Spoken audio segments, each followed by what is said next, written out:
Dan omongan Pak JK itu ternyata udah dibenarkan sama si Jokowi beberapa tahun kemarin. Dan yang menarik, pernyataan JK muncul sekitar Agustus 2012. Sementara putaran pilkada sudah berlangsung sebelumnya. Dengan Pak JK tidak ada follow up. Dengan Pak Hasim ada follow up. Maka di follow up lah lebih kurang 3 kali pertemuan di salah satu tempat di Jakarta. Jangan-jangan ya. Pak JK itu memang terlibat dalam konflik politik yang ada sekarang ini. Kelakuan para buzzer dan pendukung Jokowi di media sosial benar-benar membuat publik geleng-geleng kepala. Hanya karena Jusuf Kalla minta Jokowi mengakhiri polemik kasus ijazah dengan menunjukkan ijazahnya ke publik, para relawan ini ramai-ramai menyerang. Mereka bahkan berusaha mengaburkan sebuah fakta. Jusuf Kalla lah orang pertama yang membawa Jokowi ke Jakarta untuk diusung sebagai calon gubernur. Menariknya, fakta ini terungkap dari sebuah surat kabar online yang terbit di tahun 2012 dan itu disampaikan Jokowi sendiri di saat Jokowi masih berstatus calon gubernur kala itu. Bagaimana realitanya? Mari kita bongkar.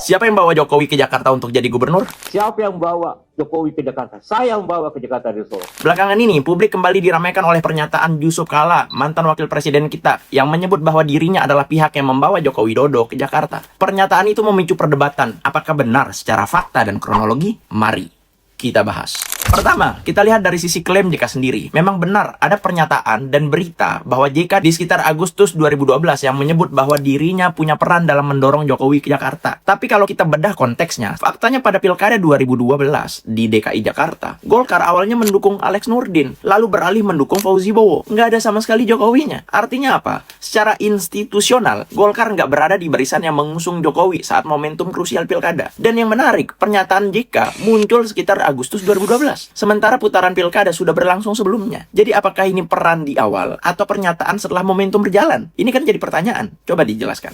Kedua, Mari kita buka faktanya. Ini adalah surat kabar online Detik News yang terbit pada tanggal 5 Agustus 2012. Judulnya, Jokowi, titik 2. Benar, Pak JK yang pertama kali minta saya ikut Pilgub DKI. Dari judulnya, kita sudah bisa menebak bahwa isi berita ini akan menyampaikan isi pernyataan Jokowi, bukan hanya pernyataan Jusuf Kalla saja. Sekarang, mari kita baca isinya. Fakta baru mengenai keberadaan Jokowi di Pilgub DKI terungkap. Dia ternyata diminta ikut berkompetisi pertama kali oleh mantan Wapres Jusuf Kalla atau JK. Karena diminta JK, wali kota Solo ini datang ke Jakarta meski tanpa persiapan. Memang betul Pak JK yang telepon saya. Saya nggak punya duit, kata Pak JK, itu gampang nanti saya bicara sama Bu Mega, ujar Jokowi. Hal itu disampaikan dalam talkshow yang digelar di kediaman anak JK di Jalan Sekolah Duta 5042A, Pondok Indah, Jaksel, Minggu, 5 Agustus 2012. Kemudian Jokowi mendapat SMS yang isinya meminta dia datang ke Jakarta untuk mendaftar pencalonan Cagup DKI. Waktu itu Jokowi tidak memiliki persiapan apapun. Saya juga nggak mimpi, nggak bayangin bisa jadi Cagup DKI. Saya merasa kecil. Pikiran saya, paling hanya figuran, ucap Jokowi yang maju di Pilgub DKI dengan Cawagup Ahok. Karena nggak punya uang, maka menurut Jokowi dia akan kesulitan mengundang warga demi sosialisasi. Karena setidaknya harus keluar uang untuk membayar gedung dan makanan. Saya nggak punya duit, makanya saya datang ke kampung-kampung, ke rumah-rumah karena gratis, kata dia. Tidak hanya sekali, di tahun 2014, pada bulan Mei ketika Jokowi maju sebagai calon presiden di periode pertama, Jokowi kembali mengungkapkan hal yang sama. Kali ini, informasi ini kita bisa baca di surat kabar online Antara News. Kepada wartawan, Jokowi berkata, salah satu orang yang bawa saya ke Jakarta kan Pak JK dulu. Dia yang pertama.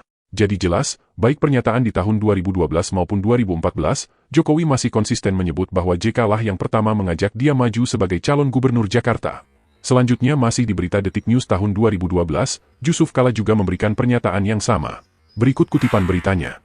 Dalam kesempatan yang sama, sebelumnya JK menyatakan bahwa dirinya lah yang pertama kali meminta datang untuk berlaga di Pilgub DKI. Yang pertama minta Jokowi ke Jakarta saya. Waktu saya telepon, sudahlah ngurusin Solo, urusin Jakarta. Jokowi bilang, bagaimana caranya, saya nggak punya uang, lewat apa? Saya jawab lewat PDIP. Masalah uang, Bu Mega baik, ujar JK. Setelah menelepon Jokowi, JK lantas membicarakan hal tersebut dengan Megawati. Kepada Mega, JK mengatakan tidak bisa menjamin Jokowi menang. Namun JK menjamin akan membantu. Nanti babak kedua baru saya bantu, sudah tidak ada Didik, Alex, kan itu teman saya jadi nggak enak. Kalau putaran kedua kan nggak ada. Jakarta harus diatur secara bersama, kalau Foke tidak mau bersama selalu sendirian saja, papar mantan Wapres ini. Seperti diketahui, pemilihan Gubernur DKI Jakarta tahun 2012 berlangsung dalam 2 putaran. Pemungutan suara putaran pertama dilaksanakan pada 12 Juli 2012.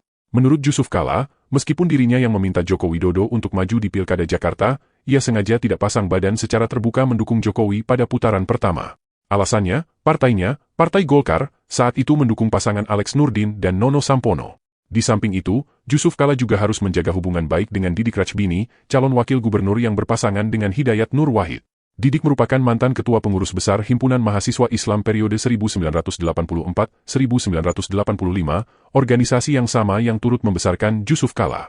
Namun, baik pasangan Alex Nurdin, Nono Sampono maupun Hidayat Nur Wahid, Didik Rajbini sama-sama kalah di putaran pertama. Disinilah Yusuf Kala mulai terang-terangan pasang badan mendukung Jokowi, yang maju ke putaran kedua melawan pasangan petahana Fauzi Bowo dan Nachrowi Ramli, walau partainya Partai Golkar mendukung Fauzi Bowo di putaran kedua. Karena itu, jika ada yang mengatakan bahwa Yusuf Kala baru menyatakan dukungan kepada Jokowi setelah Jokowi menang, maka pernyataan tersebut jelas keliru. Sebab, berita mengenai dukungan Yusuf Kala itu sudah terbit pada bulan Agustus 2012, sementara pemungutan suara putaran kedua baru dilaksanakan pada 20 September 2012. Bahwa berita itu termul, kalau bukan karena saya nggak jadi presiden gitu-gitu. Jadi Pak Jokowi itu hanya begini, dia hanya mengklarifikasi. Dan saya tanya, setelah saya bertemu dengan beliau lebih dari 30 menit itu, saya tanya, izin Bapak, di depan tuh banyak wartawan. Apakah saya menyampaikan sesuatu atau apa? Terus, sudah Pak Rasman saja. Sampaikan saja. Ya makanya saya sampaikan. Apa pertama? Beliau bilang, Pak Rasman, saya dengan Pak JK itu pernah berpasangan. Oke. Ini menjadi nih, Pak Jokowi mengatakan Pak JK langsung sampaikan. Makanya memang sengaja saya keluarkan di sini. Oke, silakan. Nah, namanya rakyat bersuara kan? Oke. Jadi ini Bang Ferdinand masih bertanggung jawab nih. Kemarin dia marah-marah lalu dia tarik lagi. Kenapa berubah hati Abang gitu? Oke. Begini, Pak JK begini, Pak Jokowi bilang begini, saya pernah berpasangan dengan Pak JK. Jadi kalau Pak JK bilang saya calon gubernur oleh Pak JK, presiden terpilih, beliau cuma jawab begini, saya hanya sekali dihubungi Pak JK, bertelepon. Bahasa Pak JK begini, Pak Wali minat nggak calon gubernur di DKI? Terus Pak Jokowi bilang, Pak, saya tidak punya partai, silakan komunikasikan ke partai. Setelah itu Pak Rasman, saya tidak pernah lagi berurusan yang namanya pencalonan gubernur ya, gubernur dulu ini. Ya, Jakarta. Untuk maju jadi gubernur DKI. Ini Pak Jokowi ngomong. Dan pernyataan ini saya sampaikan ada sepotong-sepotong malam ini lebih dalam. Kemudian, yang benar adalah, beliau ngomong, yang benar adalah saya dihubungi oleh Pak Hasim Joyo Hadikusumo. Setelah Pak Hasim dihubungi oleh Pak Prabowo Subianto, dan Pak Hasim diminta untuk menelepon Pak Jokowi, apakah Pak Jokowi berminat menjadi calon gubernur DKI. Sehingga Pak Hasim menelpon. Dan jawaban Pak Jokowi sama. Pak, saya tidak punya partai. Dan ada PDI Perjuangan. Kita tahu beliau kader PDI Perjuangan pada waktu itu. Lalu Pak Jokowi bilang, setelah bicara dengan Pak Hasim adalah follow up. Nah, beda ya. Kalau dengan Pak JK tidak ada follow up. Dengan Pak Hasim ada follow up. Maka di follow up-ilah lebih kurang 3 kali pertemuan di salah satu tempat di Jakarta. Dan pada saat itulah maka berkoordinasilah bagaimana Pak Prabowo, Pak Hasim dengan Ibu Megawati sehingga maju. Dan disitulah muncul nama Ahok. Jadi Ahok pun datangnya bukan dari Pak Jokowi. Beliau ini paham betul fatsun politik. Saya ini dibawa, didorong maju, saya sadar. Jadi siapapun yang dipasangkan saya terima. Dan disinilah relawan Jokowi ini mencoba menggiring opini dengan berpura-pura lupa aturan. Pada saat pemilihan Gubernur DKI Jakarta 2012, jumlah anggota DPRD dari fraksi Gerindra hanya 6 suara atau 6,38% dari jumlah 94 anggota DPRD Jakarta kala itu.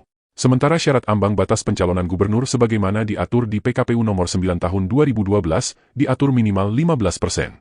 Artinya, Gerindra membutuhkan tambahan suara minimal 9 suara di DPRD untuk bisa mengajukan calon gubernur. Jadi sekalipun Jokowi bersedia mengkhianati partainya dan diusung Gerindra, Jokowi tidak akan pernah bisa jadi calon gubernur. Sementara itu, Ketua PDI Perjuangan, Megawati sudah menyatakan dukungan kepada pasangan petahana, Fauzi Bowo. Bahkan beredar kabar, Megawati mempersiapkan Jokowi menjadi calon gubernur di Jawa Tengah. Maka ketika Megawati tiba-tiba berubah pikiran mengajukan Jokowi sebagai calon gubernur DKI Jakarta, bersama Ahok yang diusung Gerindra, tentu patut diduga, memang tangan dingin Yusuf Kala lah yang memegang peran paling penting. Harap diingat, Yusuf Kala adalah mantan wakil presiden dan sekaligus pengusaha paling sukses dari luar Pulau Jawa kala itu. Tentu saja, Megawati mulai mempertimbangkan berbagai aspek. Jika Jokowi yang Islam abangan dipasangkan dengan Ahok yang non-Muslim, mereka butuh dukungan dari tokoh Islam untuk bisa memenangkan kontestasi. Dan bisa jadi, dorongan dari Yusuf Kala sebagai Ketua Dewan Masjid dan juga mantan PBHMI diyakini akan memberikan kontribusi besar. Sayang sekali, peran Yusuf Kala ini seolah diabaikan para pendukung Jokowi. Ade Armando dan kawan-kawan terus membangun narasi, menjatuhkan kredibilitas sang mantan wakil presiden 2 periode ini. Bahwa jangan-jangan ya, Pak JK itu memang terlibat dalam konflik politik yang ada sekarang ini. Kan sekarang ini kita melihat, ya persis yang Anda katakan tadi. Kita mulai dari Roy Suryo-nya dulu deh. Ya. Roy Suryo tiba-tiba saja bilang, fitnah ini Coro TV. Coba saya tanya, ada nggak di video itu kita bicara tentang Roy Suryo? Enggak sih. Nggak ada. Full Pak JK. Full Pak JK kan? Kenapa orang ini nih Tiba-tiba tidak ada hujan, tidak ada angin, tidak ada tanda-tanda apa-apa. Coro TV. Kan mau jadi pahlawan. Ya kenapa? Buat siapa? Motifnya apa? Buat melindungi Pak JK. Melindungi Pak JK. Sekarang kita jadi tanya, kenapa? Hanya karena pernyataan Roy Suryo, Ade Armando dan kawan-kawan menuding Yusuf Kala sebagai bohir atau dalang dibalik isu ijazah Jokowi. Ade Armando dan kawan-kawan tidak memperhatikan kolom-kolom komentar di berbagai media sosial yang ikut mendukung Yusuf Kala. Ketua Persekutuan Gereja-Gereja di Indonesia atau PGI, Pendeta Jaki Manuputi juga ikut mendukung Yusuf Kala. Apakah jutaan orang yang mendukung Yusuf Kala ini semuanya karena ada hubungannya dengan ijazah Jokowi? Lagi ya, ini awalnya adalah Jokowi yang belagu, nggak mau nunjukin ijazahnya ke publik. Padahal sama pengadilan tuh udah diputusin kalau ijazah Jokowi adalah milik publik. Kadang heran juga gue sama si Jokowi. Dia tuh masih makan dari duit rakyat. Tapi ada rakyat yang mau ngelihat ijazahnya aja nggak boleh. Dan gue ngelihat, dia tuh malah kayak menikmati keributan di tengah anak bangsa. Sarap itu. Kondisi ini tuh membuat Pak Yusuf Kala yang seorang juru damai ikut bersuara. Sebenarnya, nih ya, Pak JK ini sebenarnya ngebelain Jokowi. Dia nggak mau Jokowi terus-terusan direpotin sama urusan ini. Dia juga nggak mau anak bangsa meributkan hal-hal konyol kayak gini. Makanya statement Pak JK clear. Saya yakin ijazah Pak Jokowi itu asli. Jadi Pak Jokowi tinggal tunjukin aja ke publik. Kira-kira begitulah statementnya Pak JK. Tapi apa responnya si Jokowi? Tetap keras kepala, tetap songong, tetap belagu. Dia katanya tuh tetap mau ngasih lihat cuman di pengadilan. Padahal ini bukan soal pengadilan. Ini soal etika dan moralitas. Elu itu makan duit rakyat. Makanya ada bagian dari diri elu yang rakyat berhak tahu. Simple kok itu. Cuman agak susah sih ngomongin urusan etika dan moral sama si Jokowi. Emang dia punya etika? Nextnya apa? Dia disinyalir menggerakkan pasukan termulnya untuk nyerang Pak JK. Nah, videonya Pak JK tuh dipotong. Yang motong siapa? Ya semua kecurigaan pasti ke pasukan termul. Karena abis itu, cecunguk termul seperti Abu Janda, Ade Armando, terus ada Grace Natali, ikut bareng-bareng nyebarin potongan video itu dengan dikasih bumbu narasi seolah-olah Pak JK menista agama Kristen. Dan mendadak ada beberapa orang sampah mengatasnamakan umat Kristen melaporkan Pak JK. Dan itu kerjaan siapa? Salah satunya ya termul alias kader PSI. Pak JK yang awalnya nggak mau cari masalah, pasti nggak bakalan diem aja. Karena harga dirinya diinjek-injek sama termul. Karena bagi orang Bugis Makassar, yang namanya harga diri itu adalah mahkota. Kalau itu diinjek-injek, pasti bakal ngelawan. Dan itulah yang terjadi sekarang. Selain narasi penistaan, termul-termul itu juga menyebarkan narasi kalau Pak JK nggak tahu terima kasih. Udah diajak Jokowi jadi wapres, malah nyerang Jokowi. Tuh Pak JK udah pasti nggak terima dengan narasi-narasi itu. Pak JK langsung bilang, kasih tahu tuh sama termul-termul itu, Jokowi jadi presiden karena saya. Dan omongan Pak JK itu ternyata udah dibenarkan sama si Jokowi beberapa tahun kemarin. Jadi nggak ada yang salah sama omongannya Pak JK itu. Nah, termul ternyata udah kehabisan cara menghadang perlawanan balik dari kubunya Pak JK. Kayaknya tuh mereka menganggap Pak JK tuh udah lemah secara politik. Udah nggak punya pengaruh banyak. Tapi ternyata salah perhitungan. Pak JK tuh nggak sendirian. Bahkan banyak ormas-ormas Kristen ikut berdiri di belakang Pak JK. Dukungan masyarakat terhadap Pak JK tuh makin luas. Para termul mungkin kaget dan nyadar. Ternyata banyak juga tuh yang muak sama mereka gitu. Kenapa? Ya mungkin ternyata nabinya mereka si Jokowi nggak setangguh bayangan mereka. Tapi apa mau dikata? Mungkin karena udah diperintah oleh Istana Solo. Ya apapun harus dijalankan. Tapi mereka lupa satu hal. Mereka ini cuman kroco. Dan Jokowi itu manusia yang licik ya tuh luar biasa tuh. Nah setelah dapat dukungan masyarakat ke Pak JK makin gede, mulailah tuh termul kayak mendapatkan perlawanan. Ade Armando, Abu Janda, sama Grace Natali dilaporin oleh 40 ormas Islam. Dar! Mereka kejebak tuh sama situasi yang mereka ciptain sendiri. Dulu mereka ngelawan kadrun, sekarang mereka jadi neo kadrun. Laporan Pak JK kelihatannya ngebuat mereka tuh jadi panik. Tapi di sini tuh gue bingung, kenapa mereka harus panik? Kan mereka duluan yang main lapor-laporan.